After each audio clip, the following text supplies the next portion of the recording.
अस्सलाम वालेकुम रहमतुल्लाह। हमारा आज का जो टॉपिक रेसिप्रोकेटिंग कंप्रेसर के जितने भी पार्ट्स हैं उनके बारे में इस टॉपिक के अंदर हम मुकम्मल इन्फॉर्मेशन देंगे। कौन से हिस्से का क्या काम होता है और कौन सा हिस्सा कहाँ पर किस मकसद के लिए लगाया जाता है। ठीक है ना जी। तो सबसे पहले हम बात करेंगे हॉज और डोम कवर के बारे में। ये हमारा डोम कवर है जो कंप्रेसर के ऊपर रख कर यहाँ इस तरह से उस कंप्रेसर को सील करके वेल्ड कर दिया जाता है इस यहाँ से। ठीक है ना, तो इसका डोम कवर हो गया। और ये हमारा कंप्रेसर हमारा डोम कवर है और ये हमारा डोम होज है।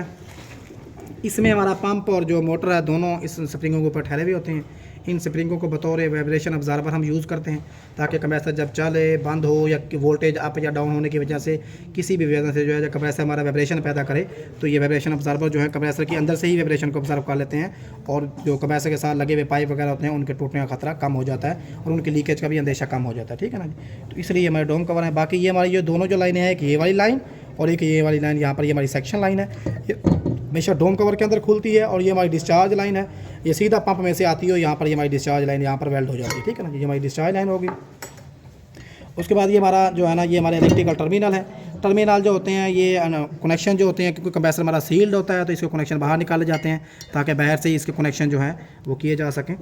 तो कनेक्शन करने के लिए जो हमारे टर्मिनल हमने निकाले हैं तो बॉडी और टर्मिनल के दरमियान हमने खास किस्म की एक इंसुलेशन जो है ना लगाई हुई होती है। ये हमारी खास किस्म की इंसुलेशन खास किस्म का मटेरियल यूज़ किया जाता है जिससे टर्मिनल हमारे बॉडी के साथ शॉर्ट भी नहीं होते और यहाँ से लीकेज भी नहीं होती। तो ये हमारे इलेक्ट्रिकल पॉइंट्स हैं। तो उसके बाद जो है हम बात करेंगे स्टेटर के बारे में। मोटर जो कंप्रेसर बेसिकली दो हिस्सों पर मुश्तमिल है, जैसा कि हमारा एक पंप है और पंप के ये मुख्तलिफ हिस्से सारे खुले हुए पड़े हुए हैं और एक हमारा जो है स्टेटर है, ये मोटर है हमारी। मोटर बुनियादी तौर पर दो हिस्सों पर मुश्तमिल है, स्टेटर और रोटर। ये दोनों चीज़ें मिलकर ये हमारी एक मोटर बन जाती है और फिर क्योंकि सील कंप्रेसर के अंदर मोटर को जो है बराह रास्त पंप के साथ मिलाया गया होता है। ये हमारा ब्लॉक है। ठीक है ना, इस ब्लॉक में ये होता है कि हमारा एक सिलेंडर है, सिलेंडर ब्लॉक हो गया। ये हमारा सिलेंडर है, यहाँ पर ये सिलेंडर प्लेट है और इसमें से जब प्रेशर हमारा यहाँ पर आता है तो प्रेशर जब डिस्चार्ज होता है तो इन सुराखों की मदद से प्रेशर जो हमारा है वो साफ ज़ाहिर इन दोनों में आ जाता है। ये हमारे डिस्चार्ज मफरल है, तो इन डिस्चार्ज मफरल की मदद से, क्योंकि एक ऊपर हमारा ये लगा हुआ होता है यहाँ पर यूँ, ठीक है ना, तो डिस्चार्ज होने वाला जो प्रेशर होता है जो डिस्चार्ज होकर इन मफरल्स के अंदर आता है तो उसको जो अगर एक ही रास्ता रखते तो फिर एक ही रास्ते से सारा प्रेशर एक ही दफ़ा ना निकलता, तो कुछ प्रेशर इधर जाकर इधर डिवाइड हो जाता है, कुछ रुक जाता है यहाँ पर, और कुछ प्रेशर जो है वो इधर से डिस्चार्ज होकर डिस्चार्ज लाइन के थ्रू डिस्चार्ज लाइन से होता हुआ हमारा डिस्चार्ज हो जाता है। ठीक है ना, ये हमारे दोनों डिस्चार्ज मफरल हैं और ये हमारा ब्लॉक हो गया।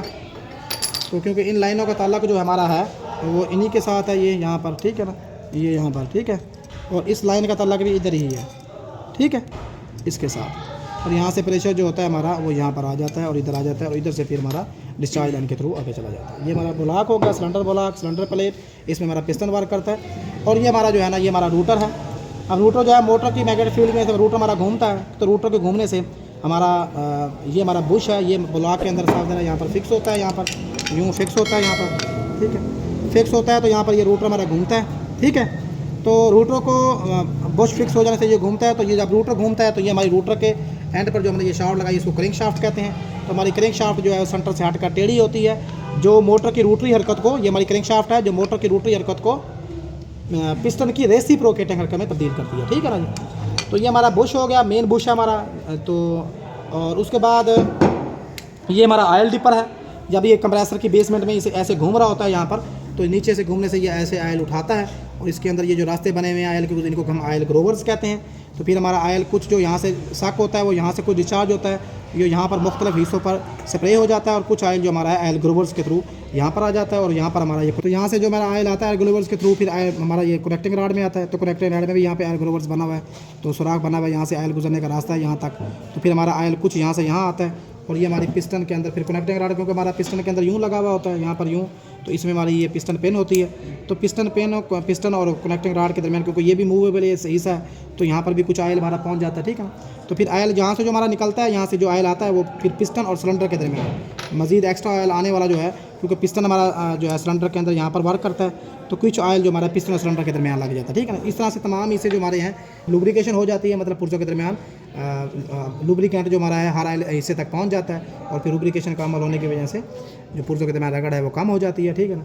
तो ये हमारा था आयल ग्रोवर्स, और ये हमारे रोटर के बारे में पढ़ा, ये हमारा वेट बैलेंस, ये मेन बुश हो गया, ये हमारी क्रिंकशाफ्ट, और ये हमारा आयल डिपर, फिर आयल ग्रोवर्स मैंने आपको दिखा दिए। ये हमारा कनेक्टिंग राड है जो क्रिंकशाफ्ट और पिस्टन को आपस में मिलाता है। ये हमारी क्रिंकशाफ्ट है, इसके ऊपर यूँ आता है और यहाँ पर ये पिस्टन आ गया, तो इन दोनों को आपस में मिलाने के लिए कनेक्टिंग राड है, ठीक है ना। अब कनेक्टिंग राड जो है पिस्टन इसको मिलाता है। अब पिस्टन और कनेक्टिंग राड को आपस में जोड़ने के लिए यहाँ पर ये पिस्टन पिन होती है, ठीक है ना। तो ये पिस्टन पिन है हमारी, और उसके बाद ये हमारा पिस्टन हो गया। अब छोटे कंप्रेसर में जो पिस्टन हमारे होते हैं उनके कोई रिंग वगैरह नहीं होते, लेकिन जब बात बड़े कंप्रेसरों की आती है तो उनमें फिर पिस्टन रिंग भी होते हैं, कि जो कि प्रेशर रिंग और आयल रिंग दोनों होते हैं, ठीक है ना। और ये उसके बाद हमारी डिस्चार्ज प्लेट है, ये डिस्चार्ज वाल प्लेट है, और ये हमारी सेक्शन वाल प्लेट है, ठीक है ना। ये सेक्शन वाल प्लेट होगी, डिस्चार्ज वाल प्लेट, सेक्शन वाल प्लेट, ये इसके ऊपर यहाँ पर यूँ आती है। और उसके बाद ये हमारी हेड प्लेट है, इसको हम हेड प्लेट कहते हैं, ठीक है ना। इसमें ये सेक्शन पोर्ट है, ये डिस्चार्ज पोर्ट है, ये यहाँ पर इसके ऊपर यूँ आ जाती है। और आने के बाद ये हमारा जो है ये सेक्शन मफरल है, ये इसमें यहाँ पर यूँ लगा हुआ होता है, और इस लाइन का तल्लक जो है इस लाइन के साथ सेक्शन के साथ होता है हमारा यहाँ पर, क्योंकि ये यहाँ पर यूँ ऐसे आ जाता है, और इन दोनों के दरमियान जो है ना यहाँ पर स्प्रिंग होता है। इन दोनों को से एक स्प्रिंग की मदद से स्प्रिंग पूरा यहाँ पर फिट होकर आता है, तो यहाँ से ये फिक्स हो जाता है यहाँ पर, ठीक है। तो ये हमारा सेक्शन मफरल है। सेक्शन मफरल और डिस्चार्ज मफरल जो होते हैं, कि जैसा कि हम इनके बारे में पढ़ चुके हैं, ये सेक्शन के और डिस्चार्ज के जो प्रेशर का शोर होता है उसको कम करने के लिए बेसिकली ये साउंड अब्जॉर्बर होते हैं, और इनमें जो इसकी वजह से जो है सेक्शन और डिस्चार्ज का शोर ज़रा कम हो जाता है, ठीक है। तो ये हमारे डिस्चार्ज मफरल हैं दोनों, ये और ये हमारे दोनों डिस्चार्ज मफरल हैं।